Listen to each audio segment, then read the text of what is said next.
What's going on, guys? Sebastian here with American Dream RV Service and Inspections. I'm going to do a quick short video today about electricity. Alright, so I have one of my circuit breaker, which is a 15 amp circuit breaker right here that's turned off right now. In fact, I actually don't have any power coming to the RV at all. There's no 120 coming in. But either way, I just wanted to point out, I've been having problems with the fireplace staying on. It runs for a while and then it shuts off. The circuit breaker trips, and typically, I thought maybe there was just too much load on the RV, but it kept happening over and over. I think it happened about 4 times. So then I decided, you know what, maybe I need to take the cover off and take a look, see what's going on. And of course, as soon as I take the cover off, I start smelling burning rubber. All right, so, and I found what the problem is, but I wanted to share this with you guys so you guys can be aware of your electrical systems inside your rig. So in this scenario, what's happening is that the 120 volt power supply wire for the fireplace that goes into the 15 amp circuit breaker right here. I don't know if you guys can see it right there. That wire is making a contact with another wire. I don't know if you guys can see that right there. That wire right next to it. So what's happening is when both of those circuits are being used, and the other one is for the GFCI receptacles, and what's happening is it creates a lot of heat. And when two hot wires are when two hot wires have proximity to each other, what's going to happen is they both create a little bit of heat, and eventually that heat is going to melt the rubber and it gets really hot. So then the circuit breaker keeps tripping, which is what's happening to me. So what I'm going to do is I'm going to fix this.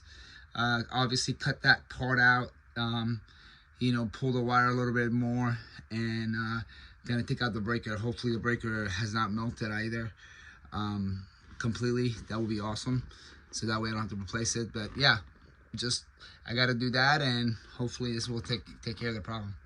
So I took the circuit breaker out, and you can see the copper wire is completely exposed. Okay, and you can see that part where it has melted. So again, that's because those two wires are making contact with each other. And when you have two wires making contact with one another, it creates a lot of heat, and this is what happens. So what I'm going to do, I'm going to try to separate those two wires and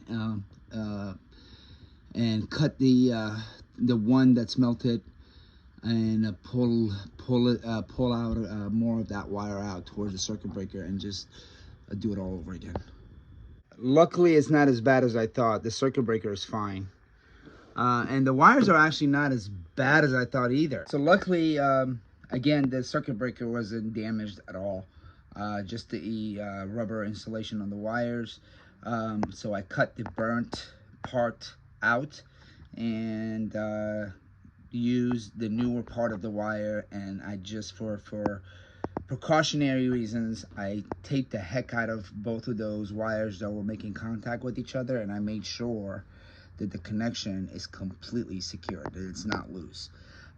So, oftentimes, because either the connection is loose and there's a lot of heat going to it, so it creates that kind of problem, or two hot wires are just really close to each other, and then over time, with everything running, those wires generate a lot of heat, and eventually it'll melt the rubber. And if they're close to each other, it's gonna create a short, or your circuit breaker will keep tripping.